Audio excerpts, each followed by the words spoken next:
Terima kasih pemirsa, Anda masih bersama kami untuk mencari tahu sebetulnya apakah memang para penegak hukum bisa menuntaskan pengusutan kasus-kasus korupsi dengan baik. Kita saat ini sudah terhubung lewat saluran telepon dengan pengamat hukum Universitas Al-Azhar Indonesia, Suparji Ahmad. Pak Suparji, selamat pagi. Pagi Bang Leo.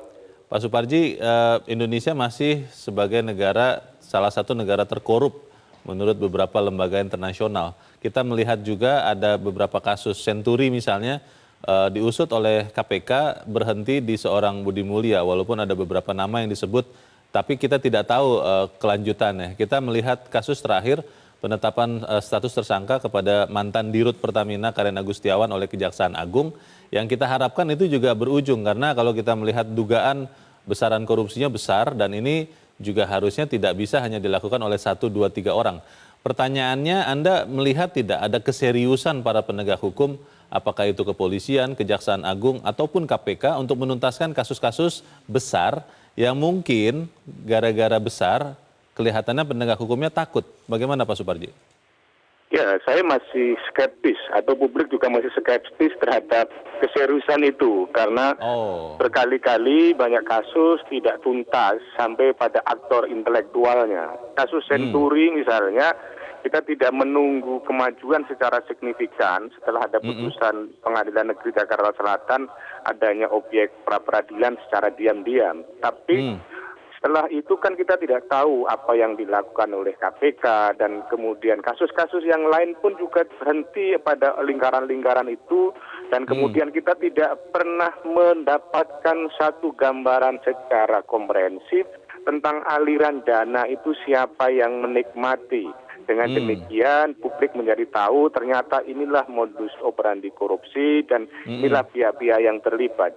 Jadi saya secara pribadi masih skeptis terhadap proses penegakan hukum yang dilakukan oleh KPK maupun Kejaksaan maupun kepolisian untuk mengungkap sampai dengan aktor intelektualnya. Karena itu justru ujung dari segala persoalan ini atau pangkal dari persoalan ini gitu. Pak Suparji, selalu yang kita dengar dari KPK, karena memang KPK paling banyak kasus korupsi yang ditangani adalah bahwa ini sedang dalam penyelidikan. Tetapi kalimat seperti ini kita dengar bisa berbulan-bulan, bisa bertahun-tahun, sehingga kita tidak tahu apakah jangan-jangan memang itu sebagian dari strategi untuk membuat masyarakat lupa, Pak Suparji. Ya, para penegak hukum seringkali melupakan prinsip dasar dalam proses penegakan hukum itu secara cepat, murah, dan efisien kan. Itu kan prinsip umum yang harus dipegang. Dan bagaimana memberikan kepastian, bagaimana segera memberikan keadilan dan kemanfaatan kepada negara kita ini. Jadi kalau kemudian prinsip itu tidak dipegang, akhirnya mereka menjadi santai-santai, menjadi enaknya saja dengan segala argumentasi, sedang proses, mengumpulkan alat bukti, dan lain sebagainya. Maka itu kan sebetulnya kata-kata yang sering kita dengar dan mestinya itu tidak dilontarkan. Karena ya apapun proses hukum itu harus segera mungkin sehingga orang menjadi tahu tentang arah penegakan hukum ini. Jadi kalau sebenarnya muncul asumsi itu ya wajar saja gitu. Pak Suparji, sebenarnya punya kemampuan yang mumpuni tidak para penegak hukum ini? Misalnya contohkan KPK ketika mengusut kasus Senturi karena memang katanya aliran dananya begitu rupa, bertingkat-tingkat, kemana ke segala arah begitu, sehingga sulit untuk mengungkapkannya. Mereka sebenarnya mampu atau tidak mau? Saya yakin mampu dan kemudian memang kemauan itu menjadi dikalahkan mungkin dengan pertimbangan-pertimbangan lain yang kita memang tidak bisa memastikan apa pertimbangannya itu. Apakah mungkin kekhawatiran akan diperadilankan dan lain sebagainya. Tetapi secara umum dengan melihat infrastruktur yang dia miliki, dengan SDM yang dimiliki, mereka mampu dan harus mampu karena itu adalah konsekuensi dari langkah hukum yang telah dilakukan. Dan ini juga menyangkut hak asasi manusia seseorang, bagaimana sudah menjadikan ditetapkan tersangka berlarut-larut dan kemudian tidak tahu bagaimana yang akan dilalui terhadap proses hukumnya. Jadi ini tidak boleh proses hukum itu dibuat lamban-lamban, apalagi muncul satu asumsi menuju proses daluarsa. Saya kira ini tidak boleh ditoleransi kalau ada semacam asumsi seperti itu. Baik, kita tunggu berarti kelanjutan setiap kasus ini. Pak Suparji Ahmad, terima kasih sudah mencerahkan kami pagi ini. Selamat pagi Pak. Ya, Mas Kohar, kalau memang kemudian ternyata bahwa itu adalah strategi dari penegak hukum, tunggu kasus berikutnya supaya orang lupa dengan kasus yang lama, kemudian 20 tahun kadaluarsa, mengerikan sekali negara ini. Tapi saya sih percaya bukan seperti itu. Apa masalahnya? Ya, reformasi hukum kita ini belum tuntas. Apa yang terjadi salah satu diantaranya ya, karena reformasi hukum belum tuntas. Maksud dari reformasi hukum awalnya itu adalah kan membuat lembaga-lembaga hukum di Indonesia itu menjadi kuat. Menjadi mampu untuk menghalau segala bentuk tingkah laku kejahatan, termasuk diantaranya adalah kejahatan korupsi. Nah, siapa lembaga keadilan di sini adalah Kejaksaan Agung dan Kepolisian. Nah, amanat reformasi itu adalah menjadikan Kejaksaan Agung dan Kepolisian kuat. Karena dia lahir dari rahim undang-undang yang sah. Di mana-mana negara itu, Kejaksaan Agung, Kepolisian itu penegak hukum yang melekat pada sebuah negara. Dia menjadi instrumen penting bagi sebuah negara untuk menegakkan keadilan, untuk menjerat pelaku-pelaku pelanggaran hukum. Nah, tetapi setelah sekian reformasi itu, tampaknya kita masih tambal sulam. Kita hadirkan KPK, KPK kemudian menjadi kuat dengan seperangkat undang-undang, kewenangan yang juga sangat kuat. Lalu di satu sisi yang lainnya seperti ditinggalkan di belakang, left behind. Penegak hukumnya maksudnya? Penegak hukumnya, Kejaksaan Agung dan Kepolisian. Nah, reformasi hukum yang seperti ini adalah reformasi hukum yang belum tuntas.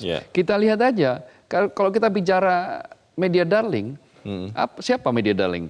Untuk KPK, penegakan hukum? Penegakan hukum, KPK kan? Sementara Kepolisian sama Kejaksaan Agung kita biarkan saja bersusah payah. Tidak bisa begitu mestinya. Nah, kalau kita ingin penegakan hukum, pemberantasan korupsi itu betul-betul sampai sistemik dan masif, karena korupsinya juga masif dan sistemik, maka tidak lain dan tidak bukan Kejaksaan Agung harus diperkuat, Kepolisian juga harus diperkuat. Nah, berikan mereka apakah itu kewenangan ataukah perangkat atau ya beberapa supervisi sebagaimana yang menjadi tugas KPK. Kalau itu bisa dilakukan, ya kita akan bisa tersenyum karena indeks persepsi korupsi kita bisa akan naik lagi. Bayangkan Leo, 2016 itu ke 2017 sama skornya 37, stagnan kan. Nah, kalau di angka-angka seperti itu terus kan, bayangkan nomor satu aja negara paling bersih skornya sudah berapa? 89 Selandia Baru. Selandia Baru 89 kan berarti dari 37 kalau ke 89 jauh banget. Pertanyaannya begini Mas Kohar, berani ungkap korupsi kakap. Keberanian itu menjadi sesuatu yang dipertanyakan saat kasus-kasus korupsi ini sangat dekat dengan kekuasaan, baik masa kini maupun masa lalu, yang mungkin membuat orang-orang penegak hukum ini khawatir. Tapi apa benar begitu, kita akan bahas selepas jeda, dan pemirsa tetap bersama kami, Editorial Media Indonesia, segera kembali.